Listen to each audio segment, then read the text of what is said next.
Hello students, आज हमारा जो नेक्स्ट टॉपिक है दैट वाज द जॉइंट। इससे पहले वाले लेक्चर में हमने पूरा स्केलेटल सिस्टम डिस्कस किया था, कौन कौन सी बोन्स कहाँ पर प्रेजेंट होती हैं।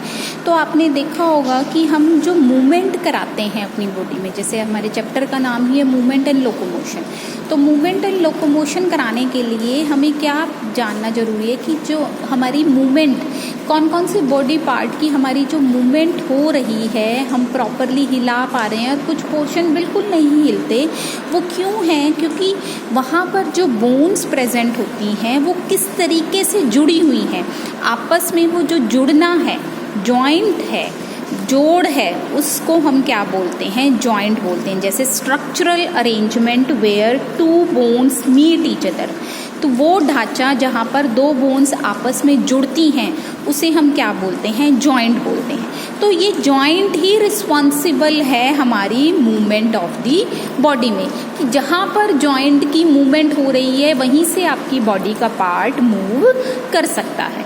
तो on the basis of movement where it is possible और नॉट, हमारी जॉइंट जो हैं वो तीन तरीके के जॉइंट्स हैं: फाइब्रस जॉइंट, कार्टिलेजनस जॉइंट और सिनोवियल जॉइंट। फाइब्रस जॉइंट क्या है? ये बिल्कुल नहीं मूव करते, do not allow any movement. इनको हम फिक्स जॉइंट्स भी बोलते हैं। जैसे हमने स्कल रीजन किया था, ये क्या है? हमारी यहाँ की जितनी भी हड्डियाँ हैं, कितनी हड्डियाँ थी यहाँ पर? 8। ऐसे ही हमारी फेस में हड्डियाँ हैं, सिर्फ हमारा हम बात कर रहे थे lower jaw, that was mandible, show the movement. इसके अलावा हमारा जितना भी स्कल रीजन की बोन्स हैं, ऐसा नहीं है कि हमारा आधा सर इधर मूव कर रहा है, आधा सिर इधर मूव कर रहा है, नहीं। हम एक साइड अगर गर्दन घुमा रहे हैं तो हमारा सारा का सारा पोर्शन क्या है? उधर ही जा रहा है। तो मतलब यहाँ की बोन सारी आपस में बिल्कुल जुड़ी हुई हैं, फिक्स हैं। तो वो जॉइंट जो किसी भी तरह की मूवमेंट शो नहीं करता है उसे हम क्या बोलते हैं? Fibrous joint. दूसरी जो जॉइंट है हमारा, that was the cartilaginous joint. Cartilaginous कहाँ प्रेजेंट था? हमने इंटरकैलरी डिस्क की बात करी थी, है ना। कहाँ पर प्रेजेंट थी? हमारी वर्टेब्रल कॉलम में। हर इस बोन को हम क्या बोल रहे थे? वर्टेब्रा बोल रहे थे। कितनी वर्टेब्रा है ऐसी बच्चे? 26। लेकिन जब बच्चा जन्म लेता है तब कितनी होती है? 33। बाद में ये जो एंड्स वाली हैं ये क्या हो जाती हैं? फ्यूज हो जाती हैं टू फॉर्म वन बोन। ठीक है। तो यहाँ पर हर वर्टेब्रा के बीच में क्या प्रेजेंट था? एक soft tissue, connective tissue present था, कार्टिलेज। तो ये वाला जो जॉइंट है जहाँ पर कार्टिलेज दो बोन्स को जोड़ रही है, उस जॉइंट को हम क्या बोलते हैं? Cartilaginous joint. तो इस कार्टिलेजनस जॉइंट से क्या होता है बच्चे? हम एक डायरेक्शन में मूवमेंट शो करते हैं। जैसे हम अपनी कमर को नीचे की तरफ बेंड कर सकते हैं, लेकिन हम मैक्सिमम पीछे बेंड नहीं करते। लिमिटेड मूवमेंट होती है यहाँ पर कि we can fell down but not curve back to the our toes. ठीक है। नेक्स्ट जो हमारा जॉइंट है that was the synovial joint. यही वो जॉइंट्स हैं हमारे डिफरेंट बोन्स में जो मैक्सिमम मूवमेंट, जैसे हम कह रहे हैं हम अपना ये शोल्डर हिला रहे हैं, है ना, हम क्या है ये अपने हाथ ऊपर उठा लेते हैं, है ना, यहाँ से हम अपनी क्या है कोनी मोड़ लेते हैं, है ना। ये सारे जॉइंट्स क्या कहलाते हैं? सिनोवियल जॉइंट कहलाते हैं। क्यों? क्योंकि ये जॉइंट कैसे हैं बच्चे? जब दो बोन्स आपस में जुड़ रही हैं तो बीच में क्या है? कैविटी बन रही है। जैसे हमने कल गर्डल्स किए थे उसकी कैविटी की बात करी थी। शोल्डर के कैविटी को हम क्या बोल रहे थे? ग्लेनॉइड। ऐसे ही हिप कैविटी को हम क्या बोल रहे थे? एसिटेबुलम। तो यहाँ पर क्या है कि ये एक बोन हो गई और इसमें बच्चे पैर आकर फिट होएगा, तो ये दो बोन बन गई। तो ऐसे जॉइंट जहाँ पर दो बोन आपस में कैसे जुड़ रही हैं, बीच में क्या बन रहा है? एक छेद बन रहा है, कैविटी बन रहा है, और उस कैविटी के अंदर क्या है? लिक्विड भरा होता है। जैसे आपने सुना भी होगा, यूजुअली गांव में क्या टर्म यूज़ करती है कि ग्रीस ख़त्म हो गया, तेल ख़त्म हो गया गोड्डों का। तो वो क्या है कि यहाँ पर गोड्डों की बात करें या हम यहाँ की जॉइंट की भी बात करें कि यहाँ के जॉइंट में जब दो बोन आपस में जुड़ रही हैं तो जो बीच में छेद बन रहा है उस छेद में पानी भरा होता है, लिक्विड भरा होता है। उस लिक्विड को हम क्या बोलते हैं? Synovial fluid. सिनोवियल फ्लूइड का क्या फ़ायदा है बच्चे? क्योंकि यही वो जगह है हमारी बॉडी में जहाँ पर मूवमेंट हो रही है, हम अपने पैर हिला रहे हैं या हम अपने हाथ हिला रहे हैं, तो यहाँ पर दो बोन्स आपस में रगड़ ना खाएं, है ना। फ्रिक्शनलेस मूवमेंट कराने के लिए यहाँ पर लिक्विड भरा हुआ है ताकि दो बोन्स भुरे ना। लेकिन जैसे जैसे हमारी एज होती चली जाती है, हम बुढ़ापे की तरफ बढ़ते हैं, तो ये जो सिनोवियल फ्लूइड है धीरे धीरे क्या होता चला जाता है? ख़त्म होता चला जाता है। तो जिसकी वजह से हायर एजेस में जो फ्रैक्चर होने के चांसेस क्या हैं? बढ़ जाते हैं। तो आपस में ये दो बोन्स रगड़ खाएंगी और हड्डियाँ क्या हैं? कमज़ोर होती चली जाती हैं। तो इसलिए हमें ये फ्लूइड बनाए रखने के लिए क्या लेना चाहिए? ओमेगा 3 लेना चाहिए। ओमेगा 3। तो जो नॉन वेजिटेरियन लोग होते हैं वो तो ओमेगा 3 कहाँ से ले लेते हैं? जैसे वो जितना भी नॉन वेज खाना खा रहे हैं, जैसे फिशेस खा रहे हैं या चिकन खा रहे हैं, तो उनके अंदर रिच ओमेगा 3 होते हैं। लेकिन जो वेजिटेरियन लोग हैं वो कहाँ से ओमेगा 3 लेंगे? क्योंकि कोई भी ऐसी प्रोटीन नहीं है, कोई भी ऐसी दाल नहीं है जिसमें ओमेगा 3 प्रेजेंट हो। तो वेजिटेरियन लोग सिर्फ ओमेगा 3 कहाँ से ले सकते हैं? फ्लैक्स सीड से ले सकते हैं, जो आपकी वो अलसी जो होती है वहाँ से आप ओमेगा 3 ले सकते हो, जो क्या मदद करेगी? आपका सिनोवियल फ्लूइड बनाने में मदद करती है। तो ये एक कॉमन है कि जहाँ पर दो बोन्स आपस में क्या है? कैविटी के थ्रू जॉइंट होते हैं, उसे हम क्या बोलते हैं? सिनोवियल जॉइंट बोलते हैं। अब वो दोनों जॉइंट्स कैसे जुड़ रहे हैं?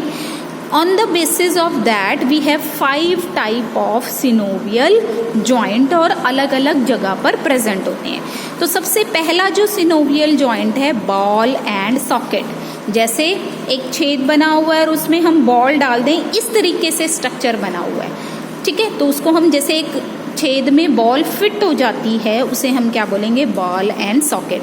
तो जितनी भी हमारी जो पेल्विक गर्डल और पेक्टोरल गर्डल की का जो जॉइंट है, जहाँ पर हमारी आर्म्स और लेग्स आकर फिट हो रही हैं, वो कैसा जॉइंट है? बॉल एंड सॉकेट जॉइंट, जो हर डायरेक्शन में 360 डिग्री मूवमेंट शो करती है। आप अपने हाथ को पूरा 360 ऊपर से नीचे घुमा सकते हो। तो यहाँ पर कौन सा जॉइंट है? Ball and socket joint. Next है आपका हिंज जॉइंट। हिंज जॉइंट कहाँ होता है? आपके नीज में। आपका ये जो गोडा है, या आप अपनी एल्बो की बात करें, ये क्या है? एल्बो, हमारी कोनी जो होती है, वहाँ पर कौन सा जॉइंट होता है बच्चे? Hinge joint. ये दोनों जॉइंट, ये क्या है? आपका नी गोडा वाला, और ये क्या है? एल्बो, आपकी कोहनी जो जॉइंट होती है। तो आप क्या देख रहे हो? आप अपनी कोहनी को ऊपर ले गए, फिर नीचे ले गए, लेकिन आप उसको पीछे की तरफ नहीं ले जा सकते, है ना। तो आप क्या देख रहे हो? एक ही डायरेक्शन में मूवमेंट हो रही है। चीज क्या है? लटक रही है, ऐसे लटक रही है। तो आपने इसको ऊपर की तरफ तो मूव कर दिया ऐसे, लेकिन पीछे की तरफ आप मूव नहीं कर सकते। तो ये कैसा जॉइंट है? हिंज जॉइंट है, जो सिर्फ एक ही डायरेक्शन में मूवमेंट शो करता है। नेक्स्ट है हमारा पाइवट जॉइंट। पाइवट जॉइंट कहाँ प्रेजेंट होता है बच्चे? आपको ध्यान होगी, कल हमने वर्टेबल कॉलम किया था, तो उसकी जो पहली दो बोन है, पहली बोन क्या थी? एटलस, और दूसरी थी एक्सिस। एटलस के ऊपर आपका हेड रीजन आकर फिट हो जाता है। तो हम क्या है? अपने हेड को 180 डिग्री तक मूव कर रहे हैं, है ना, लेकिन 360 मूवमेंट नहीं कर रहे। तो ये जो मूवमेंट है ये भी लिमिटेड है, लेकिन ये मूवमेंट कैसी है बच्चे? रोटेशन टाइप मूवमेंट है। रोटेशन टाइप का मूवमेंट का मतलब क्या हुआ कि एक बोन ये है, मतलब ये एक्सिस है समझो, और इसमें क्या है?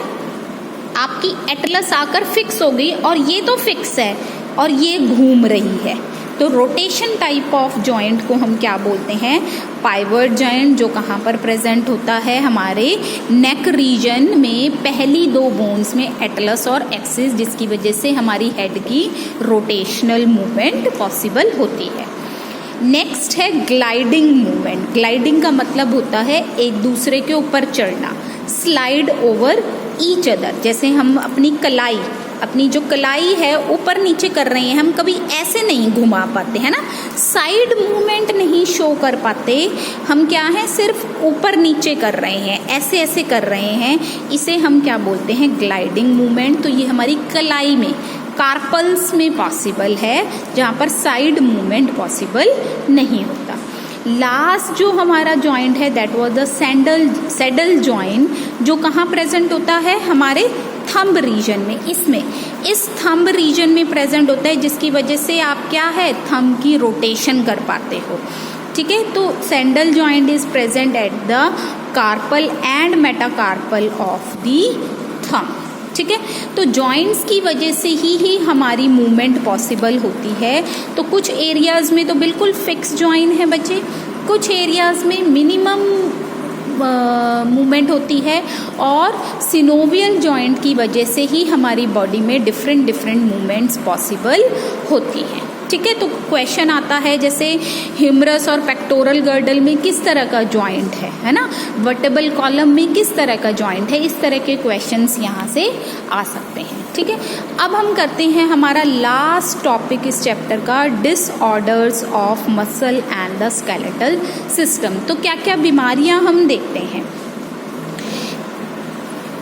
माइस्थेनिया ग्रेविस, ये क्या है, एक ऑटो इम्यून डिजीज है। ऑटो इम्यून डिजीज हम +2 में जाकर डिजीज वाला चैप्टर करेंगे। वहाँ पर क्या मतलब है कि जब हमारी बॉडी खुद के ही सेल्स के साथ लड़ने लग जाती है, मतलब हमारी बॉडी अपने ही बॉडी पार्ट्स को खाने लग जाए या किल करने लग जाए, उसको हम बोलते हैं ऑटो इम्यून डिजीज। तो ये क्या है, एक ऑटो इम्यून डिजीज है, जब हम बहुत ज़्यादा थक जाते हैं, वीकन हो जाते हैं, तो हमारी बॉडी को हम डिटोरेट करना शुरू कर देते हैं, खाने लग जाते हैं, जिसकी वजह से पैरालिसिस होने के चांसेस क्या हैं, बढ़ जाएंगे। दूसरा है मस्कुलर डिस्ट्रॉफी। मस्कुलर डिस्ट्रॉफी का मतलब है ये जेनेटिक डिसऑर्डर है कि जो एक जनरेशन से नेक्स्ट जनरेशन में पास ऑन होता रहता है, कि अननोन रीजन की वजह से ही आपका स्केलेटल सिस्टम धीरे धीरे भुरने लग जाता है। तो उसकी वजह से क्या है, आप ठीक से खड़े नहीं हो पाते, आप चल नहीं पाते।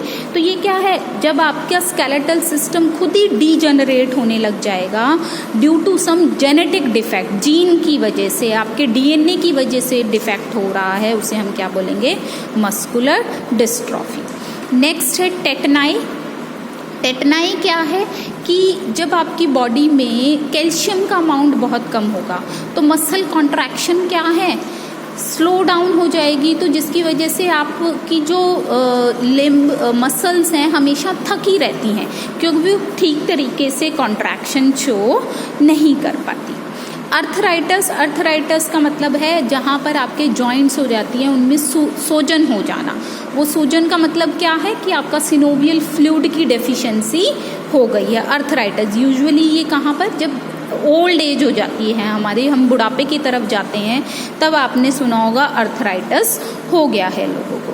दूसरी भी ये भी ऑस्टियोपोरोसिस भी क्या है बच्ची, एज रिलेटेड डिसऑर्डर है, जिसमें क्या है आपकी जो बोन का मास है, मतलब धीरे धीरे बोन में से कैल्शियम खत्म होता रहेगा, जिसकी वजह से चांसेस ऑफ फ्रैक्चर क्या हैं, बढ़ जाएंगे। यूजुअली ये ज़्यादा केसेस लेडीज़ में, वुमेन्स में देखा गया है, क्योंकि ईस्ट्रोजन जो हार्मोन है विद एज ये डिक्रीज होने लग जाता है, और ईस्ट्रोजन फीमेल्स में मेंटेन करता है बोन के मास को।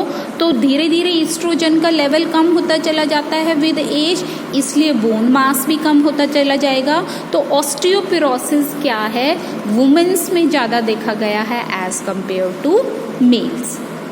नेक्स्ट है गॉट।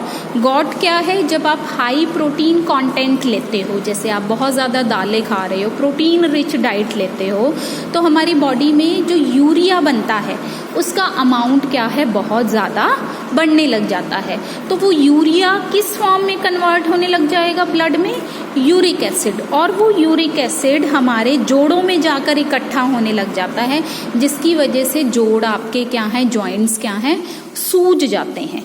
तो इन्फ्लामेशन होना, एक इन्फ्लामेशन हमने अर्थराइटिस भी किया था। ये इन्फ्लामेशन का मतलब है जब आपका सिनोवियल फ्लूइड कम हो गया है। गॉट का मतलब है कि जॉइंट में जो सूजन हो रही है वो किस वजह से? क्योंकि वहां पर क्या डिपॉजिट हो गया है? यूरिक एसिड डिपॉजिट हो गया है। ठीक है, तो ये थे हमारे डिसऑर्डर्स ऑफ स्केलेटल सिस्टम। ठीक है, थैंक यू।